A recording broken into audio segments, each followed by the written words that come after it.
നമസ്കാരം. അനന്തപുരി ഹോസ്പിറ്റലിൽ ഡെന്റൽ ഡിപ്പാർട്ട്മെന്റിൽ ഓറിഫിഷ്യൽ പെയിൻ സ്പെഷ്യാലിറ്റി ക്ലിനിക്കിൽ വന്ന തീർത്ത എന്ന് പറയുന്ന പേഷ്യൻറ്റിന് റൈറ്റ് സൈഡിലും ലെഫ്റ്റ് സൈഡിലും ചെവിയുടെ ഇരു ചെവികളുടെയും ഫ്രണ്ടിൽ വേദനയുണ്ടായി.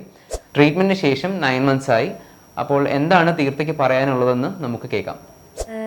ചെവി വേദന ഉണ്ടായിരുന്നു, കണ്ണുവേദന ഉണ്ടായിരുന്നു, മുഖം ഫുള്ള് വേദന ഉണ്ടായിരുന്നു, കൈ വലത്തെ കൈ നല്ല വേദന ഉണ്ടായിരുന്നു, പെരിപ്പുണ്ടായിരുന്നു, വാ ക്ലിക്ക് ക്ലിക്ക് ശബ്ദം കേൾക്കുമായിരുന്നു, ഫുഡ് കഴിക്കുമ്പോഴായാലും വാ ഇങ്ങനെ ഓപ്പൺ ആയിരിക്കുമായിരുന്നു, സംസാരിക്കുമ്പോഴായാലും. പിന്നെ കൂടെ ENT ഡോക്ടറെ കാണുമായിരുന്നു. ഭക്ഷണമൊക്കെ കഴിക്കുന്ന സമയത്ത് മൂക്കൊക്കെ നല്ല പെയിൻ ഉണ്ടായിരുന്നു, തല നല്ല വേദന ഉണ്ടായിരുന്നു, കണ്ണും പുറവും അകമൊക്കെ നല്ല വേദന ഉണ്ടായിരുന്നു. ഇപ്പം 8 മാസം കഴിഞ്ഞു ട്രീറ്റ്മെൻറ്റ് കഴിഞ്ഞിട്ട്. ഇപ്പം കുഴപ്പമൊന്നുമില്ല. സോഫ്റ്റ് ഫുഡ് കഴിക്കുമ്പോഴായാലും കട്ടിയുള്ള ഫുഡ് കഴിക്കുമ്പോഴായാലും കുഴപ്പമൊന്നുമില്ല. ക്ലിക്ക് ക്ലിക്ക് ശബ്ദം കേൾക്കുമ്പോഴും പെയിനും ഉണ്ടായിരുന്നു. ഇപ്പം അതൊന്നുമില്ല.